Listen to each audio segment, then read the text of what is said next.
തെന്നിന്ത്യൻ സിനിമയിൽ നായകന്മാർ എപ്പോഴും എവർഗ്രീൻ ആണ്.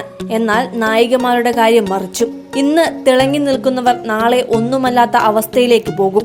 തെന്നിന്ത്യയിലെ ഗ്ലാമർ ഗേളായി വിലസിയ നടി ഹൻസികയുടെ കാര്യവും ഇപ്പോൾ ഇതുപോലെയാണ്. ഒരു കാലത്ത് വെള്ളിത്തിരയിൽ നിറഞ്ഞു നിന്ന താരമായിരുന്നു അവരെങ്കിൽ ഇപ്പോൾ താരമൂല്യം ഇടിഞ്ഞ് അവസരം കുറഞ്ഞിരിക്കുകയാണ്. ഇതോടെ മലയാളത്തിൽ ഒരു കൈ നോക്കാനാണ് ഹൻസികയുടെ പദ്ധതി. ബി ഉണ്ണികൃഷ്ണന്റെ ചിത്രത്തിലൂടെ മോഹൻലാലിനൊപ്പമാണ് ഹൻസിക മലയാളത്തിൽ എത്തുന്നത്. ഒപ്പം വിശാലും സിനിമയിൽ അഭിനയിക്കുന്നുണ്ട്.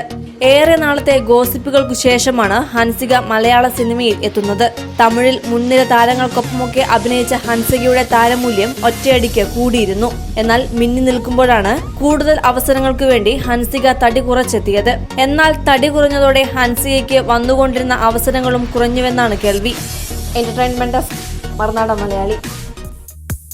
കൂടുതൽ വാർത്തകൾക്കും വിശേഷങ്ങൾക്കുമായി ഞങ്ങളുടെ ചാനൽ സബ്സ്ക്രൈബ് ചെയ്യുക.